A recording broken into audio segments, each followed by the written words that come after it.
The big breaking news of the day coming from Louisville Athletics Director Josh Heird that for now, Kenny Payne will be the head coach of Louisville men's basketball at least through the new year. Our Eric Crawford exclusive. We spoke with Josh Heird this morning, and before we begin to break down some of what Josh said, let's start with some of the reasoning behind this decision from Josh himself. I go back to the analogy of putting deposits in the bank relative to wins and losses publicly. When you do anything in the public eye, almost every action is judged as a positive or a negative. There has to be positives in order for any person to move forward. That's where I'm at right now with Kenny is, can we continue or can we create positive momentum? There's not a ton of positives to work from. When you hear Josh use that analogy, just what is your initial reaction to that and how do you interpret it? Well, he just wants to see some deposits start being made, that there just aren't many there. I think the implication is that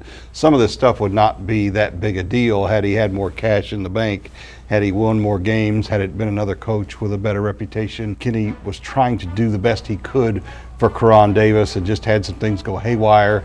They didn't want to embarrass the player and it wound up embarrassing everybody. It was just not handled well. I think clarity of communication is one of those areas where Josh has talked to Kenny Payne and wants to see improvement. I think the bottom line when it all came down to it was that it was just too soon. They lost their last coach, Chris Mack, in midseason.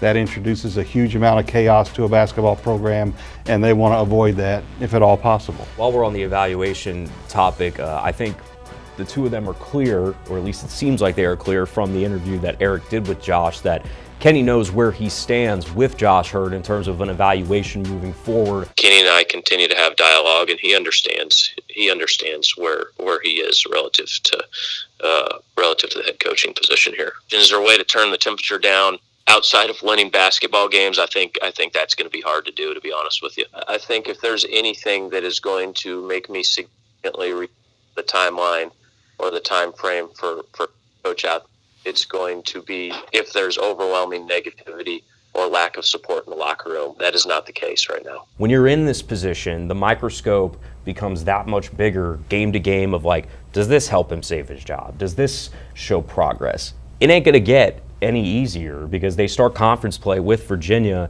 and they got to show something in ACC play to go back to those positive deposits we were talking about. Yeah, and conference play is front loaded. The tougher part of their conference season is at the beginning. If you look at the end of the schedule, there's more opportunities for wins in there, but that means you got to run through this gauntlet of tough teams. What I read into this was not said to me, what I'm reading into this is that they're not going to revisit this after every loss. They're not going to have this conversation.